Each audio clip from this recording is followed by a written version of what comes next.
Hello, and welcome to Pub and Fig. In this video, I want to go over my thoughts of how I think Kang operates within the Marvel Cinematic Multiverse.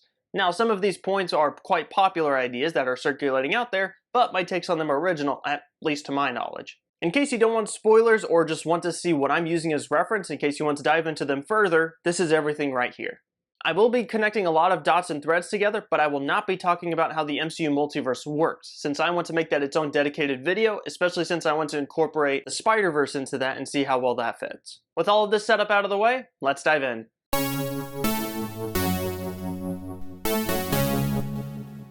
It may seem like a random place to start, but I want to share my thoughts on the 10 Rings debate. For those unaware, Shang-Chi and the Legend of the Ten Rings established that these rings are very powerful, and now they are sending a signal to who knows where. The popular opinion is that they have a tie to Kang. In Ant-Man and the Wasp: Quantumania, Kang's multiversal technologies, whether it be the vehicle itself, its larger scale counterpart, or the engine core for either of them, all seems to utilize some sort of ring-shaped technology, and that design echoes that of the Ten Rings.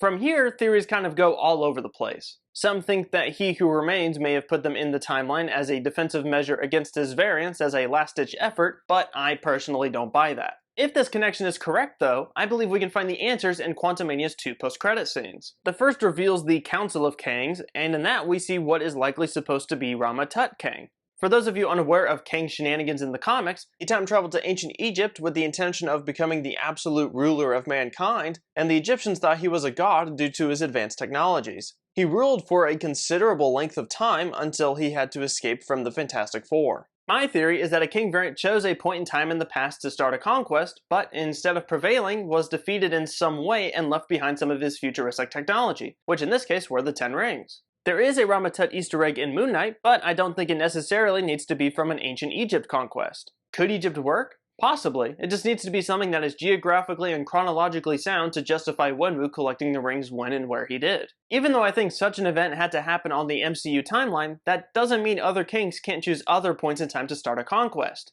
If I was not clear, here is how I think a Kang conquest operates. A Kang chooses a point in time to travel to, settles down and takes over that point in the timeline, builds up his base of operations, and from there jumps to another timeline for more conquest. Does this make sense? Well, this is the rationale we see Kang use in Quantumania as he took over the Quantum Realm, and he was close to sending he and his amassed army back out to the multiverse.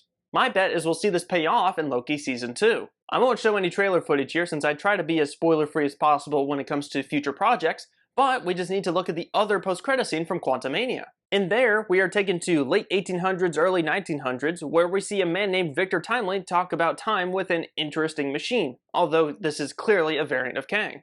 I believe that Loki and Mobius are here to either prevent a conquest from happening, or use this Kang's insight in being a Kang to deal with the others. But Figman, how would a Kang lose the 10 rings if He Who Remains wanted to prevent his variants? That is a great question, but I think that if this Kang could be easily defeated, that might be why He Who Remains even allows him to exist. We know that the 10 rings predate the collapse of the Sacred Timeline, since they are the namesake for the terrorist organization that inadvertently turned Tony Stark into Iron Man, and he eventually invented time travel, which then spurred Loki off course and brought us Loki Season 1. So the 10 rings have to already exist within the Sacred Timeline, and if it was a Kang that created the 10 rings, then that Kang is either inferior and weak, posing no threat to the timeline nor the TVA, or he becomes He Who Remains to keep the cycle going, both within the Sacred Timeline and then going outside the multiverse, which may explain why there is a script at the end of Loki Season 1. Now, this is it for the Kang portion of the video, but this is a domino train of a theory that connects to the TVA and what I consider to be its hidden purposes. Based on only Loki Season 1, it seemed like the only function was keeping all the timelines bundled into one looping universe to prevent chaotic branching and the possibility of another multiversal war. However, in What If Episode 8, we see how dangerous multiversal travelers can be with the instance of Infinity Ultron. I want to say this part is confirmed, and I also believe the Spider Society and the Symbiote Hive Mind are other great examples of this, only as rival multiversal operations. Looking at Deadpool 2, Cable could be grouped here as well, since his time travel device can also universe hop, as we see Deadpool do in the post-credit scene. And as a reminder, the Avengers get a pass because they wanted to play things as safely as they could. Now, I have a mini theory that I would like to test out despite it being a bit of a stretch, that being that one of the functions could have been preventing the existence of mutants. Now, hear me out real quick. In X-Men Days of Future Past, we are introduced to a mutant ability that can send a person's consciousness into their past self, allowing events to play out differently than they originally had. Not only would this be a nightmare to regulate, but mutants in general are just really hard to deal with.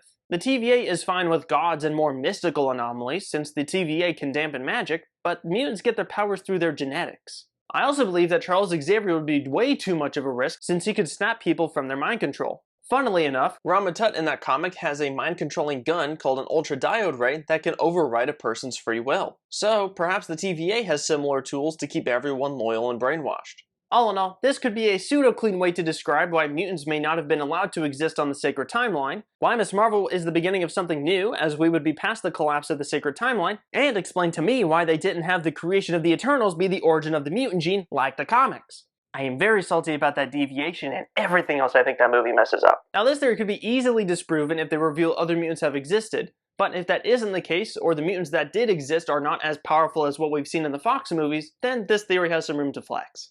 To recap everything in this video, I believe that Kangs conquer timelines by going to a specific point in time with weak defenses, take over with relative ease, build up an army and forces, and rinse, dry, repeat. If the Ten Rings are Kang technology, then they were lost thousands of years ago, possibly by a Rama Tut or other variant around a similar time period. As for the TVA, it not only keeps the Sacred Timeline together, but tries to prevent the creation of multiversal travelers and organizations, and possibly tries to prevent the existence of mutants. Just a reminder that this is all of my own speculation, so let me know in the comments down below whether you agree or disagree, and if you give this video a like, it will help out a ton in sharing it out to other people that would be interested in this topic as well. And if you want to join my very small subscriber base, I will be releasing my Loki Season 2 before you watch it very soon. Unless that is why you're here, because I told you to watch this video before fully watching that one. Anyways, and as always, this is Pub and Fig, sayonara.